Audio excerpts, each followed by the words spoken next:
Hello everybody, welcome back to our furniture flipping adventure. My name is Sarah and today we're doing things a little bit differently. Normally I'm taking furniture and fixing it up, painting it, restaining it, but today I'm going to be talking about how I took $50 to flip furniture without painting it and worked my way up to this beautiful 7-day cruise for my husband and I.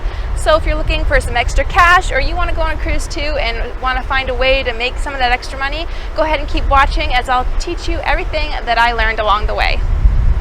Okay, so maybe you have a vacation you want to go on, a cruise, or any kind of vacation really, some debts to settle, you need a little extra cash, birthdays, Christmas, whatever the reason that you're here looking for a way to make a little more money. I'm going to share with you everything I know about flipping furniture. Now, I'm not going to be talking about painting and refinishing furniture. That's what I normally do on this channel. If that's something you're interested in, check out my other videos, subscribe for that sort of thing. But today I'm just going to be talking about buying and selling furniture, cleaning it up, maybe some minor repairs, but nothing major to flip for a profit and make some extra cash this way. Now, this is not a get-rich-quick kind of scheme. It does involve some work and some knowledge and some research, especially into your own area, but it is a great way that I've used many times to make some extra cash over the years. Now, for this particular time, I started with $50. That was my initial investment into my cruise, and I took that $50 and bought something with it, and then I sold it, and with the profit off of that, I continued to buy more things. I didn't invest any other money into it. I started with the $50, and so technically I kind of paid for my cruise with $50. Well, and time and gas and the work that I had to put into it. But other than that, that was the only cash investment that you need to start. So let's go ahead and start with what you do need to start. First, of course, is a little bit of cash to get started, to buy that first piece. You can find pieces for free, but at least in my area, it's getting harder and harder to score those free pieces as more people pick up doing this, and you got to be there first and fastest, and I'm not very good at that. So I actually made a list. Here's 5 things that I think that you need in order to be successful flipping furniture. Now, the first one is going to be the most important. Pretty much everything else on this list you can kind of borrow from friends and family, but the number one thing you're going to need is time. And like I said earlier, this is not a get-rich-quick scheme. You are going to need time, and you are going to have to put in the effort in order to make this work. For me personally, I didn't have a ton of extra time. I am a stay-at-home mom, and I have 2 small kids, 4 and 2, and they take up a lot of my time. And then my spare time I put into this channel, and I am painting and refinishing pieces every week, and that takes up a chunk of time, as well as editing videos. So my time that I could put in on a weekly basis was kind of small. So overall, earning the money that I needed for my cruise tickets, my transportation, my excursions, flying grandma in to watch my kids, it took me about 3 or 4 months, and part of that was over Christmas, to earn the money that I needed. If I had more time, I would have been able to do it a lot more quickly, but with the time I had, that's just what worked out for me. So definitely number one thing that you need is time.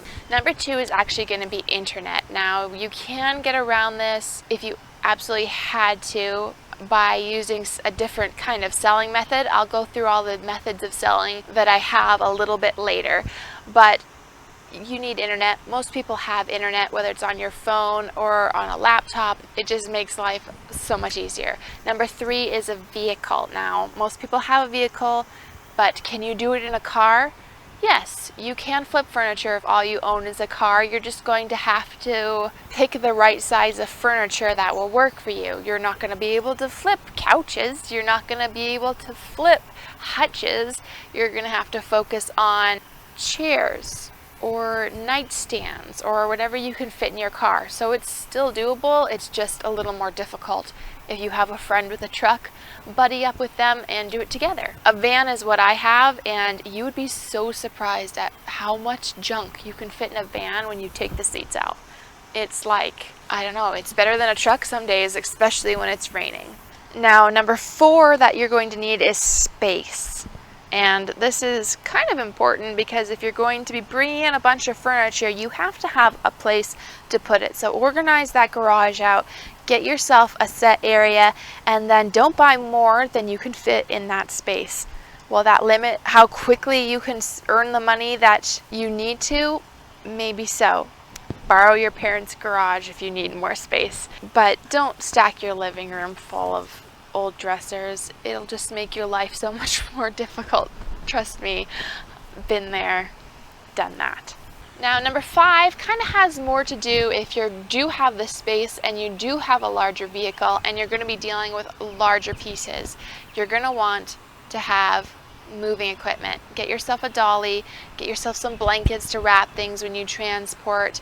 It's just going to make your life so much easier, because a bunch of money to take a great vacation is not going to help you if you've injured your back trying to get there. Okay, so you have all your basics and you're ready to start flipping furniture. Where do you find furniture? Well, there are 3 ways you can get furniture. There's probably more, but here's the 3 ways that I use. Boots to the ground. You go out in your car, you search thrift stores, you search yard sales, you search curbs, and you find yourself furniture to flip. This is probably my least favorite way, because you can spend a lot of time, waste a lot of time, because I get easily distracted in thrift stores and yard sales by all the other shiny things, and you're not always guaranteed to find something. You could go to 20 yard sales and sure, they have good stuff, but they're priced way too high for you to make a profit off of, and thrift stores are getting more and more expensive every week, it seems. So this is probably my least favorite way, but it still is a way, and I still have made money doing it. Now, number 2 is probably the most popular. You've all seen Facebook Marketplace, where people list up things, sometimes even for free, for cheap, and they're getting rid of stuff, they're moving. Facebook Marketplace isn't the only app. There's places like OfferUp, your neighborhood app. I've heard of 5 Mile, Craigslist. There's a lot of different apps out there that offer buy and selling for people. This is also a place where I sell my furniture. We'll get into that later, but it's a great place to be able to look through a lot of stuff all at once, see how far away it is, and know exactly what you're getting before you make the drive out to go get it. Well, most of the time. People do still lie. Those apps are also a great place to search and keep an eye on, so that you know how much you're going to be able to resell these pieces for. Now, my 3rd place that I pick up furniture, and it's probably my favorite place, is auctions. I know I've talked about it before in other videos, but I really find auctions to be a lot of fun. And here's where I go to find my auctions. They're all online, and you can go to HiBid, that's HIBID.com, and you can enter your zip code, how far you're willing to drive, and they will give you a list of all the auctions in your area. And those lists you can crawl through and search out for all the furniture you will ever need. It's amazing. You can pick up many pieces from one spot at one time. The prices can be a little bit higher than on Marketplace, and I'm okay with that, because my driving time is important to me, and if I know I can drive to one location and pick up 5 things at a time, it's definitely worth it to me to pay a little bit more for those pieces. Do keep in mind that auctions also charge fees at the end. They collect taxes, and they generally have something like a 15% fee tacked onto it that goes to the auction house itself. So do keep that in mind when thinking about pricing. So definitely research out the auction houses in your area, find the best ones, and bid away. Always look up how far away the auction is from you, where the pickup's going to be, and the time frame which you have to pick it up. They generally give you a day or 2 with set hours that you can come and go and pick up things. So make sure you're available during those times before you bid. And as a general rule for me, if I don't think I'm willing to pay up and buy 3 or 4 items, I generally leave that auction alone, because for me, I'm generally driving 40 minutes to an auction for a pickup, because I'm kind of in an out of the way place, and that makes some things a little bit more difficult for me when it comes to flipping furniture. But if I see 5 or 6 things that I want and I watch them up to the end and I'm confident that I can win them, then I start bidding and bidding, and to my husband's chagrin, bidding some more. So those are my 3 places where I generally buy things from. So let's go ahead and talk about what I generally look for when I buy. Now, this is going to depend on the size of your vehicle that you can haul things in, the size of place that you have to store things in. I happen to have access to a 15-passenger van that I can remove the seats from and haul so much stuff. And I also have access to a very large bus barn that I can store things in, so space is not a problem for me. So I am very fortunate in that area. But here are my favorite things that I look for. The unsung hero that I know I've said in the past, but it's bed frames. If you don't have a lot of space in your garage and you want to flip some stuff that stacks up real small, bed frames. I'm telling you, everybody needs bed frames. And at auctions that are often estate sale auctions, you can score 3 or 4 bed frames at a time, and they store up in this little space. I mean, they're long, but the headboard, footboard stack. You lay the slats out. Beds are an unsung hero, and I generally have no problem selling them. Now, I'm going to put a disclaimer right here. It's going to depend on your area as to what you can sell it for, and everybody's going to have a little bit different. Those who live in smaller towns and more rural, I can't say that word, out of the place areas are going to have a harder time selling than somebody who lives in a large city area. Obviously, we all know dressers will sell. Everybody has multiple dressers in their house, and it's just always easy to sell a good, solid dresser. I know that those really cheap dressers that you find for, sitting on the side of the road free or at a yard sale for $5, they're really cheap, but they take up a lot of space, and they're not going to make you as much money because people aren't willing to buy that stuff for very much. So look for well-made pieces, look for wood, solid stuff. Even if it's a little dated, it's going to sell a lot better for you. Also check the drawers of dressers, because the number 1 reason people get rid of dressers is because the drawers are broken. Now, I know how to fix drawers. I've fixed so many, it's not a big deal for me. But if something you don't know how to do, learn how to do it or avoid broken drawers. Chair sets are also something that sell in my area. Living room chairs. Actually, I think it's the second thing I sold working up to my cruise was this pair of really funky chairs. I love finding chairs, giving them a clean and reselling them. Sometimes I'll rip the skirt off the old granny chairs, and they're just something fun and different and interesting to sell. Now, if you find a pair of nightstands, those are pretty easy to sell. The single ones, you can sell them as well, but not for as much as if you have the matching set.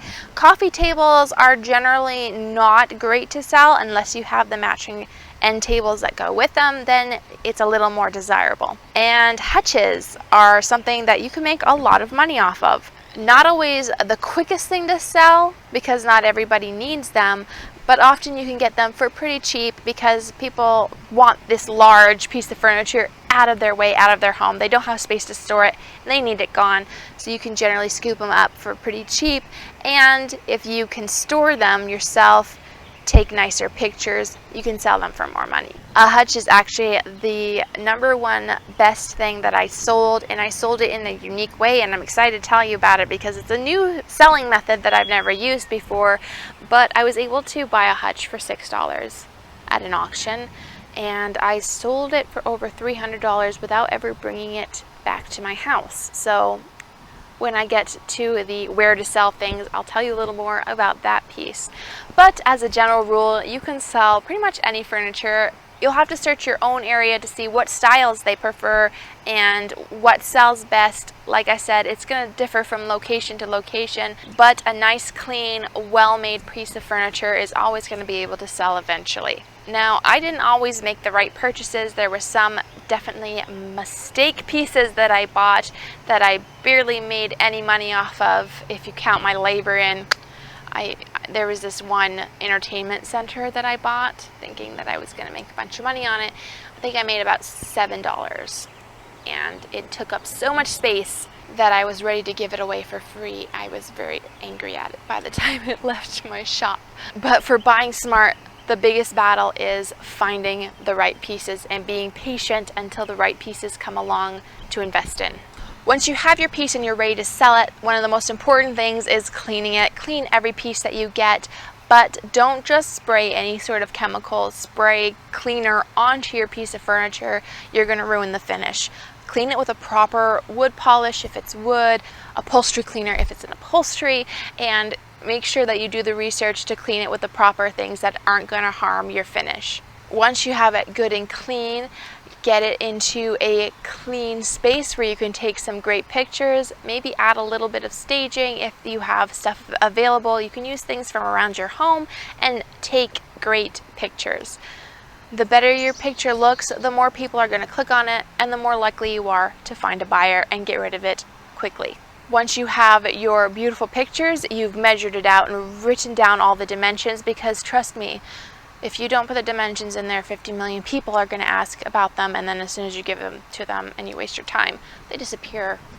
Just save yourself the hassle and put your measurements in the description. Thank you. And I don't do that half the time. I'm really bad at it, and it bugs me when people ask me for the measurements and I realize I forgot to put it in. Again, I've been doing this for 5 years. You'd think I would know better. Put the measurements in, Sarah. Anyway, so once you have those pictures, those measurements, it's clean, it's ready to go, where do you list it? Well, you go back to the same place where you found it.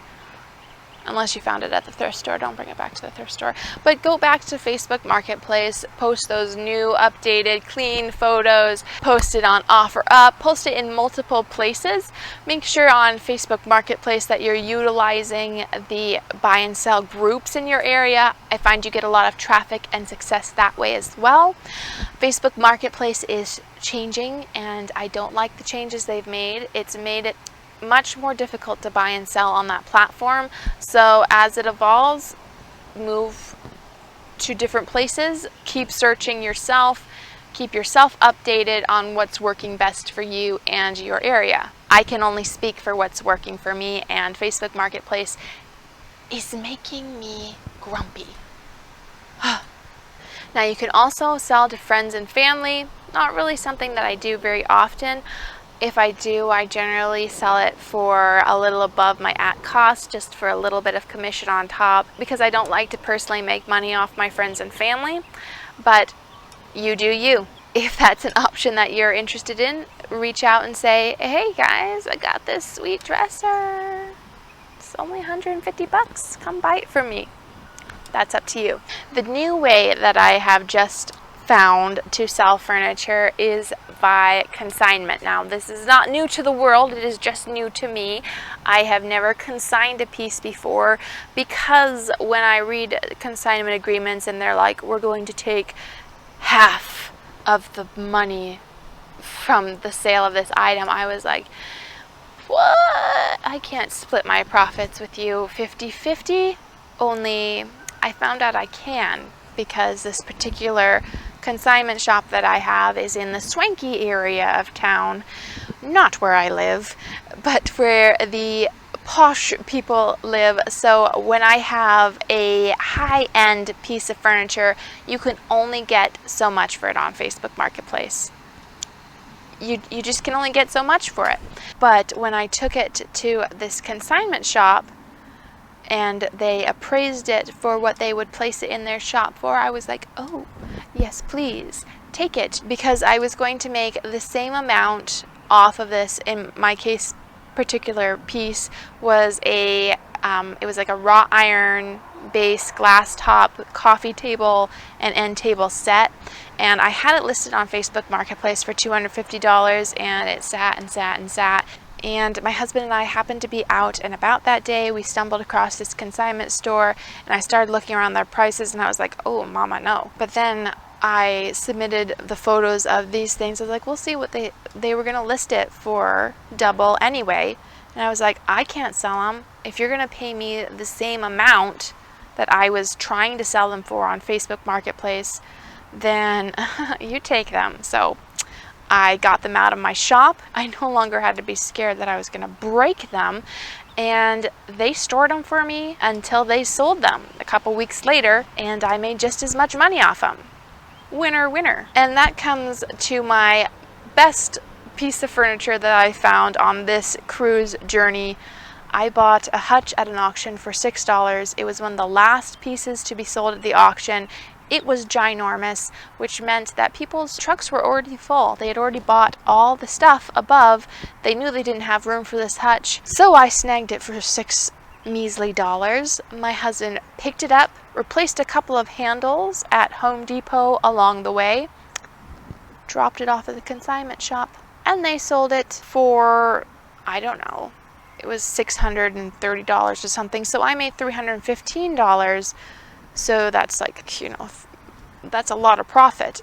Had I tried to sell that hutch on Facebook Marketplace, I maybe would have got $250 for it. Because I am in a strange, out of the way area, and I just know what I can sell a hutch for, even though it was a nice hutch. So I made more money selling it that way than if I had tried myself. I don't know if this is unique to me and my area, but go ahead and look in your area for consignment shops and see what there's available. Look in nice high-end areas where people with money are shopping. Also, make sure you're listing your nicer items in buy-sell groups that are based in those swankier areas. So there you go. There's how I took $50 and I turned it into a beautiful 7-day cruise for my husband and I. We probably would have never taken this cruise if I hadn't decided to do it this way, because I'm cheap and I like to save money. But since it was my own time and my $50 investment that was all I was risking, I was happy to flip furniture weekends for 3 or 4 months. I sold something like 30 pieces of furniture and was able to make that goal, so it was totally worth it to me.